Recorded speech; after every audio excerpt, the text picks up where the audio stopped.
Hello everybody, it's me, Amy. I am here for our story time with Where's Amy or Where's Kathy inside Faith Lutheran Church. So take a look around. Where am I at? When you have the answer, send it in an email to Kathy at kathyn@faithfl.org. Give us the location of where we are and your first and last name. We'll put you in a drawing so you can win that special DQ treat at the end of the season. Today's story is about love. And at its core, love is the deliberate choice to place another person's interests above our own. It may or may not involve our feelings. We can choose to love someone regardless of how we feel and are admonished to do so throughout the Bible.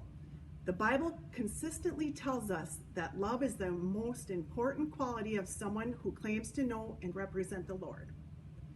So when we live according to the Spirit, love becomes a very natural thing for us to do because we realize that we have been loved by God when we don't deserve it. So today's story in our Spark Bible is on page 308, The Greatest Commandment.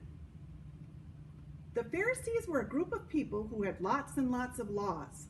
Altogether, they had more than 600. Whew, that's a lot of rules to follow. One day, one of the Pharisees said to Jesus, "Teacher, what's the greatest law?"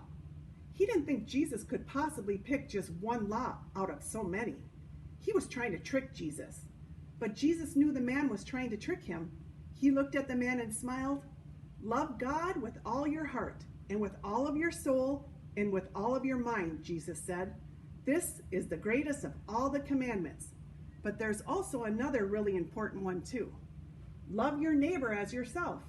If you obey these two laws, then you obey all of the laws." The Pharisees' jaws dropped to the floor. They were shocked to know that Jesus was so smart. They were surprised Jesus had answered their question and turned their trick around on them. They didn't know what to say. Then Jesus had a question for them. "What do you think about the Messiah? Whose son is he?" That was an easy question for the Pharisees. They grew up learning in school that the Messiah came from the family of David. So that's what they told Jesus. "Then why do all the people from the family of David praise David as the Messiah?" Jesus asked. Now that was a hard question. The Pharisees didn't have an answer. They backed away and they didn't trick Jesus again. So, this upcoming week, Pastor John's going to talk about the fruits of the Spirit. One of the fruits of the Spirit is love. So I'd like you to think about how many different ways you can show your love throughout the week. Have a great week. Don't forget to put your name, location, send it in to Kathy. And next week we'll find out where Kathy is. Thank you.